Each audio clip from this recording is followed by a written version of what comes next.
All I wanted to do was play with you.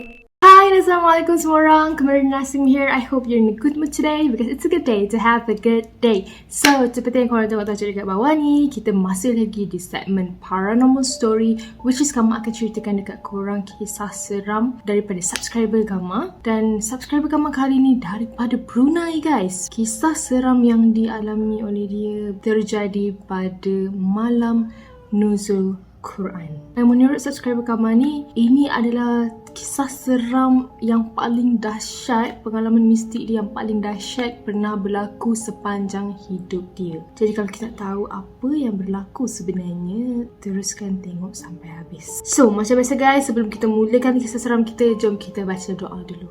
Mohon perlindungan dari Allah dari gangguan-gangguan syaitan. A'udzubillahi minasyaitonirrajim. Bismillahirrahmanirrahim. Rabbi a'udzubika min hamazati syayatin wa a'udzubika rabbi an yahdurun. Wahai Tuhanku, aku berlindung kepadamu daripada bisikan-bisikan syaitan, dan aku berlindung juga kepadamu wahai Tuhanku daripada kedatangan mereka kepadaku. Amin ya rabbal alamin. Nama pemilik kisah ni adalah Hakim. Dan kisah ni berlaku di Brunei pada 6 tahun yang lepas, 2015. Waktu tu dia berumur 16 tahun. So sekarang ni umur 22 tahun lah kan. So cerita dia, Hakim ni duduk dekat asrama. Okay, asrama dia ada 3 tingkat. Ground floor, first floor dengan third floor. Dan setiap tingkat tu dia ada 3 zone. Which is setiap zone tu ada 13 hingga 14 buah bilik. So korang boleh bayangkan tak betapa besarnya diorang punya asrama tu. So total dalam asrama tu ada lebih kurang 50 bilik macam tu. Asrama tu memang besar dan sangat luas. So setiap bilik tu guys ada 2 orang. Ada 2 orang dalam setiap bilik, 2 orang pelajar. Dan setiap bilik tu ada tandas. Okay, asrama dia ni berhadapan dengan pantai. Memang sangat hampir dengan pantai kat situ. So bila pantai dekat, korang dapat bayangkan lah, malam-malam tu memang angin tiup, memang sejuk lah. And struktur asrama tu dia macam bentuk bulatan tau, bulatan.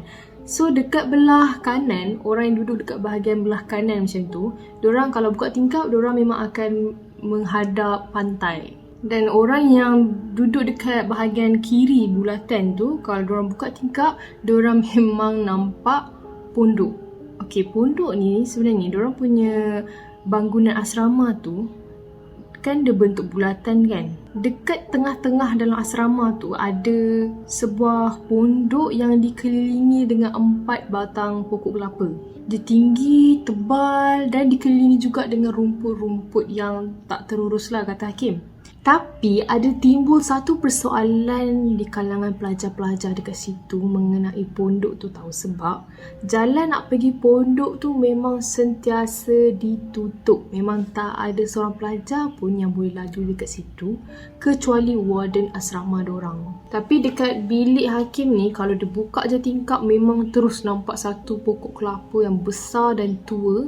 Yang pokok tu punya besar sampai dia tak boleh nak tengok pondok dekat belakang tu. So macam mana kisah seram ni, mistik ni bermula? Masa tu hari Rabu tau. Sekolah Hakim ni ada umumkan dekat semua pelajar yang hari Khamis dengan Sabtu, semua pelajar tak perlu menghadiri persekolahan. Sebab pihak guru akan sibuk sebab diorang ada buat satu majlis, satu event. So cikgu-cikgu memang kebanyakannya sibuk dan tak masuk ke kelas. So hari Khamis, Jumaat, Sabtu dengan Ahad ni pelajar-pelajar dicutikan. So diorang bolehlah cuti 4 hari. Jadi cikgu-cikgu ni memang suruh pelajar-pelajar diorang semua balik rumah lah. Tapi Hakim ni dia tak bagi tahu mak bapak dia tentang cuti sekolah selama 4 hari tu. Sebab kalau ikutkan hari yang cikgu bagi tahu information tu, pengumuman tu, hari tu juga budak-budak kena balik. Tapi Hakim dia putuskan untuk tak bagi tahu ibu bapa dia sebab sebenarnya lepas daripada 4 hari diorang cuti tu, Hakim ni dia ada exam mata pelajaran Tauhid. Jadi dia fikir macam kalau aku balik rumah ni memang confirm tak belajar ni.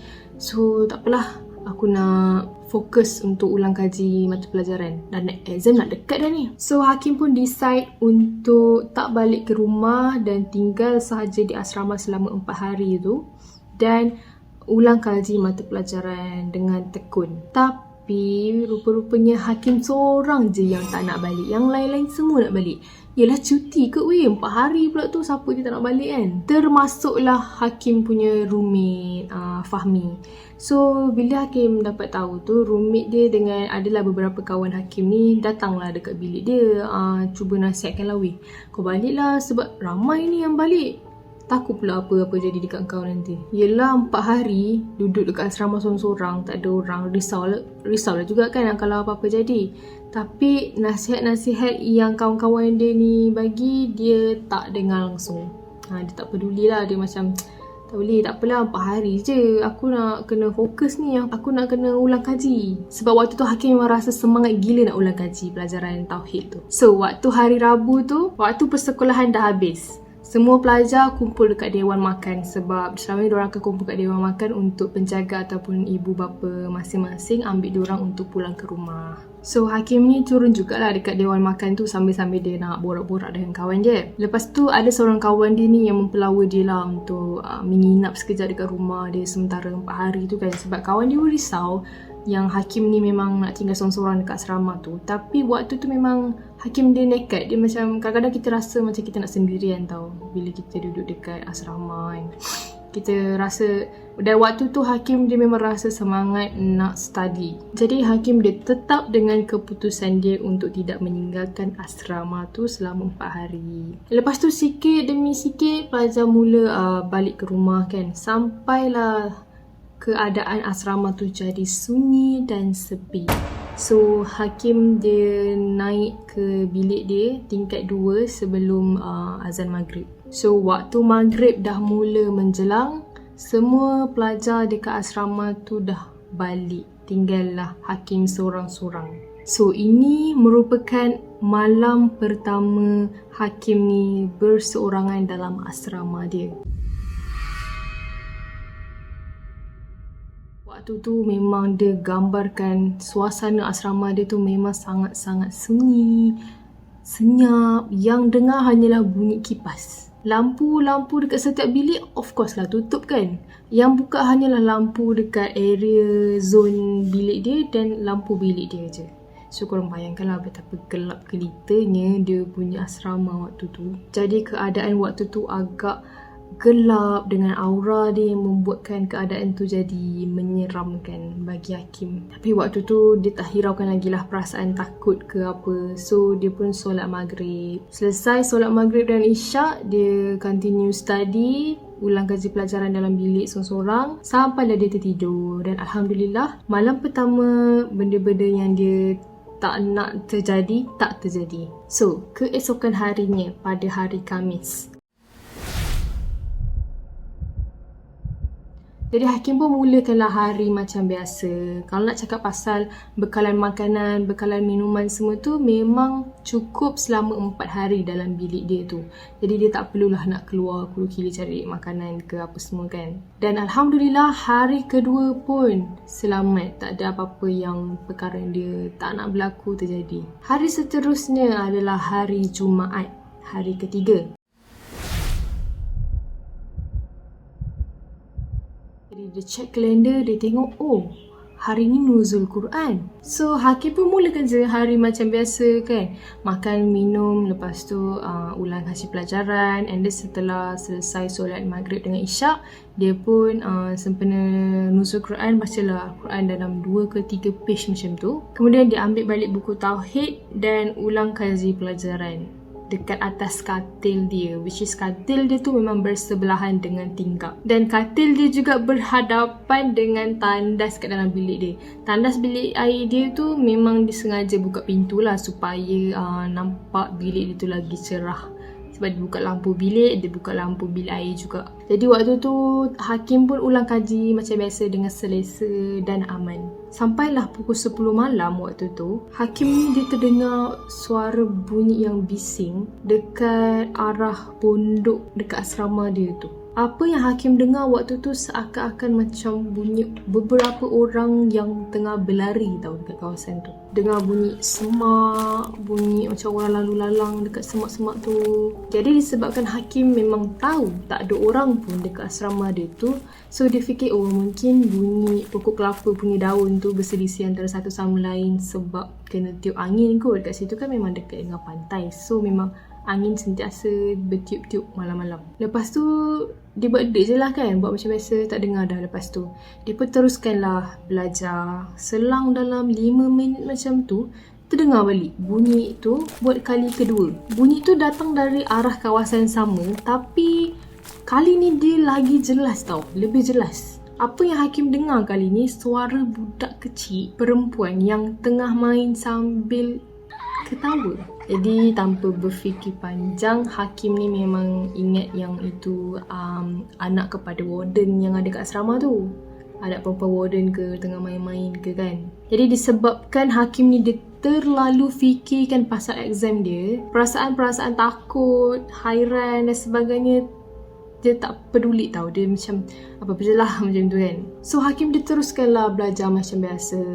Lepas tu selang beberapa minit lagi, dia terdengar balik suara, tapi kali ni suara yang lain daripada sebelum. Hakim dengar suara perempuan dia bercakap, tapi bahasa yang dia tak faham. Dia macam bahasa asing. Dia dengar suara perempuan tu cakap macam macam baca bantera tau guys. Dalam dia terdengar tu, tiba-tiba terus ada bunyi ketuk dekat tingkap dia 3 kali. Time ni lah Hakim dah start rasa pelik, rasa takut tu dah start tau dekat dalam hati dia. Tapi dia still lagi macam apa-apa je lah.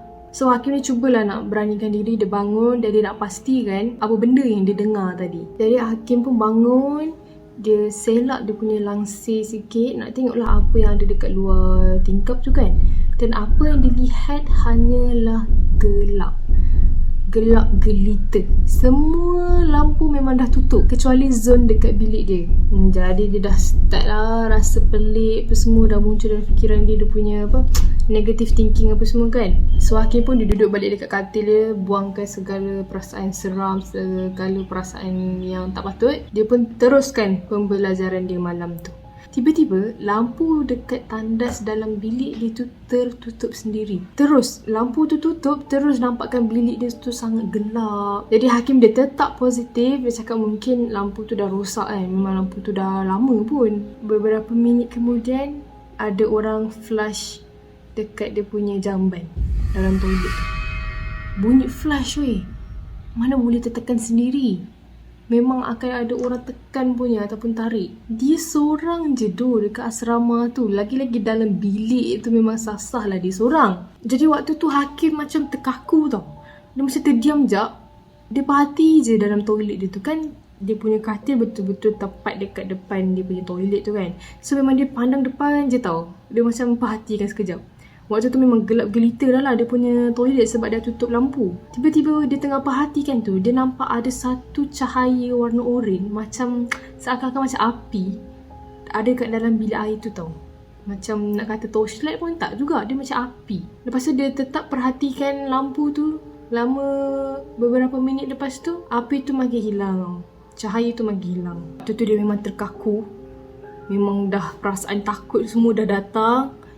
Dia terus tak jadi nak teruskan dia punya study tu, terus lubung dengan selimut malam tu. So badan dia waktu tu pun dah start keluarkan peluh tau. Dia punya takut waktu tu. Tengah dia dalam perasaan takut tu, tiba-tiba dia dengar suara teriakan yang sangat-sangat ngeri bagi dia. Bunyi ni memang dia akan ingat sampai bila-bila, yang mungkin boleh buat dia trauma. Dia dengar teriakan perempuan macam pontianak pun ada. Macam suara tu seperti orang dalam kemarahan tau, macam tengah marah, dia menjerit gitu. Dan bunyi dia agak garau. Ini pertama kali Hakim dengar benda-benda macam ni tau, sendiri, apa benda yang dia alami. Time dia terdengar bunyi tu, terus suara anjing menyalak, suara apa jenis binatang lah waktu tu dia dengar. Tapi yang paling kuat bunyi anjing menyalak. Dia dengar bunyi tingkap pumpang-pumpang terbuka tutup, padahal kenyataannya tingkap dekat sebelah dia ni tertutup rapat. siap kunci lagi tau. Disebabkan bunyi teriakan gaib tadi tu yang sangat-sangat mengejutkan dia, sangat-sangat menakutkan Hakim, sampai menyebabkan buku tauhid yang dia pegang tadi tu terpelanting masuk ke dalam tandas dia tadi. Bayangkan dia punya terkejut gila nak mampus tu sampai terpelanting buku yang dia pegang tu. Dan benda tu tak berhenti sampai situ je tau. Benda tu terus mengilai. Dia ketawa. Hi. Macam suara mengilai lah, tapi macam ketawa. Sumpah Hakim kata bunyi tu serius macam dalam cerita Pontianak tu. Cuma bezanya yang didengar sekarang ni reality, bukan lakonan. Selang beberapa minit tu suara mengilai tu makin hilang tau. Makin slow dan makin hilang. Hakim punya takut waktu tu kan dia seorang-seorang kan. Dia punya takut tu sampai waktu tu dia tak mengeluarkan satu suara pun. Even badan dia tak bergerak sikit pun daripada katil dia. Lepas tu waktu tu memang angin kuat disebabkan angin pantai. Jadi pintu toilet dia tu tiba-tiba terhempas kuat tau. Macam tu. Dan menyedari hakikat yang tingkap dia tu sebenarnya memang kunci guys. Memang tutup. So dari mana datangnya angin tu wallahualam. Tapi memang bunyi angin tu sangat kuat sampai dalam bilik dia pun dengar bunyi angin. You know kalau bunyi angin terlalu kuat memang akan menghasilkan bunyi macam tu tau. So memang bilik air dia punya pintu tu tertutup kuat, pum, macam kena hempas macam tu. Lepas tu again dia dengar suara nyalakan anjing macam tu. Korang bayangkan Hakim ni punya takut sampai dia memang rasa ya Allah, ajal aku ke hari ni macam tu kan. Sebab dia memang dah mati akal dah, tak tahu nak buat apa. First time dia hadap benda macam ni, gangguan macam ni. Selang beberapa jam memang dia berpeluh, keadaan dia berpeluh malam tu. Dia tak gerak, dia tak buat bunyi, satu bunyi pun dia tak buat. Sampailah dia terlena, dia tak sedar yang dia dah tertidur malam tu. Mungkin sebab dia terlalu ketakutan dan terlalu letih malam tu. So, keesokan harinya memang dia lega lah. Ya Allah, dah pagi. Lepas tu dia terus bangun, terus pasang radio. Allah. Ya Rahmatullah. Dia letak surah Yasin, buka surah Yasin. Sepanjang satu hari tu, dia biarkan alunan surah Yasin tu dalam bilik dia. Pagi tu dia memang... Ya Rahmatullah. By the way, kamu duduk rumah teras kamu tak tahulah dari mana, entah jiran mana, entah kamu pun tak tahu. So pagi tu guys, Hakim memang rasa sangat-sangat curiga, sangat-sangat curious tau dengan toilet dia, dengan apa yang berlaku malam tadi dekat toilet dia. Dah lah memang sah-sah Hakim ni memang kena guna juga tandas tu, memang kena masuk juga tandas tu kan. Sebab dalam setiap bilik ada satu tandas, dia nak pergi tandas mana lagi. So nak tak nak dia kena masuk juga tandas tu. So malam tadi kan memang dia punya pintu bilik air tu tertutup kan, sebab terhempas macam tu. Jadi Hakim nak buka pintu tu, dia bacalah Bismillahirrahmanirrahim. Dia buka je pintu tu, terus keluar bau bangkai yang sangat-sangat busuk sampai buatkan Hakim ni rasa loya nak muntah tau. Tapi bila dia check memang tak ada satu bangkai pun nampak. Bangkai kucing ke, bangkai tikus ke, tak ada. Tapi dekat dia punya mangkuk tandas tu ada beberapa helai rambut yang panjang. Sedangkan yang guna tandas tu hanyalah 2 orang je kan, dia dengan Fahmi. Dan dua-dua ni memang rambut pendek, rambut lelaki. Tapi rambut yang dia jumpa tu panjang guys. Lepas tu Hakim dia flush je tau, dia terus flush je. So waktu tu dah tengah hari macam tu, bau yang pelik, bau bangkai daripada bilik air dia tu makin lama makin hilang. Mungkin dibawa angin. Dan Alhamdulillah hari yang selebihnya tu Hakim ni lalui dengan selamat tanpa bunyi-bunyi gila tu lagi. Dan pengalaman dia ni tersebar bila dia mula menceritakan gangguan dia dekat seorang cikgu dekat situ. Lepas tu diorang bawakan cerita ni ke Darul Shifa tau, ke perubatan Islam yang ada dekat Brunei. Dan rupa-rupanya memang adalah Darul Shifa datang ke sekolah tu. Dan ustaz tu kata benda tu, makhluk tu adalah makhluk belaan yang tersesat dan kelaparan. Dan dia menghuni pokok kelapa yang ada dekat situ tau. Pokok kelapa tu yang betul-betul hampir betul-betul dekat dengan bilik dia yang dia kata pokok kelapa yang besar dan tua. Kat situlah benda tu menghuni sementara. Lepas tu timbullah persoalan dekat Hakim ni. Kenapa waktu saya kena ganggu tu ada bunyi anjing, bunyi babi pun ada tau. Bukan bunyi anjing je sebenarnya, bunyi babi pun ada. Lepas tu tanya ustaz tu kata sebenarnya benda tu, makhluk tu, waktu dia dalam jagaan tuan dia selalu diberi makan tulang anjing dan babi. Allahuakbar. Lepas tu dia tanyalah dekat pihak Darul Shifa tu, kenapa benda tu nak ganggu saya ada buat salah apa? Lepas tu pihak Darul Shifa tu bagi tahulah, diorang ni panas, benda-benda ni tak boleh. Kalau dengar orang baca Al-Quran, memang dia akan panas, dia akan sakit. And Hakim teringatlah malam tu dia baca Al-Quran surah Al-Mulk dengan ayat kursi tau. Dan pihak Darul Shifa ni pun bagi tahu sebenarnya makhluk tu cuba nak merasuki Hakim ni, cuba nak masuk dalam badan Hakim ni, tapi gagal sebab mungkin sebab sebab mungkin baca Al-Mulk dengan ayat kursi tu telah memagari badan Hakim ni. Jadi gangguan benda tu nak masuk dalam bilik Hakim ni sampai ke tandas situ je lah. Tandas tu memang tempat dia kan. Jadi dia terbatas sampai situ je. So kalau korang tanya-tanya macam mana pihak Darul Shifa tu tahu benda tu kan, tahu benda ni makan apa semua tu. Okay, sebenarnya Darul Shifa tu dia memang panggil benda tu, dia berkomunikasi benda tu, dia berkomunikasi dengan jin tu. Jin itu melalui jasad manusia, so dia bagi masuk jin tu ke dalam salah satu tim Darul Shifa tu dan berkomunikasilah mereka. Tapi macam yang korang semua tahulah kan, jin ni apa yang dia cakap apa semua kita dengar boleh, percaya jangan. Cuma tak adalah 100% kita tak boleh percaya. Ada kadang dia bercakap benar, ada kadang dia hanya penuh dengan tipu daya dan muslihat. Itulah pengalaman mistik yang paling dia tak boleh lupa sepanjang hidup Hakim. Okay, so apa pengajaran yang kita boleh dapat dari sini? Memang kita nampak kan, jin tu memang panas. Kalau jin kafir memang panas dengan surah-surah ayat dari Al-Quran, dengan memang diorang akan sakit. Jadi selain daripada kita baca, kalau kita amalkan, kita hayati lagi bagus. So itu sajalah kisah pada hari ini. Thank you yang dah tengok video ni sampai habis. Terima kasih juga kepada Hakim yang sudi berkongsi kisah seram dengan kita semua supaya kita dapat sedikit sebanyak pengajaran daripada pengalaman yang dialami. So thank you sangat yang dah tengok video ni sampai habis. For those who are new to my channel, don't forget to hit the subscribe button below and turn on the notification bell so that you will not miss any video that I post. See you in my next video. Bye!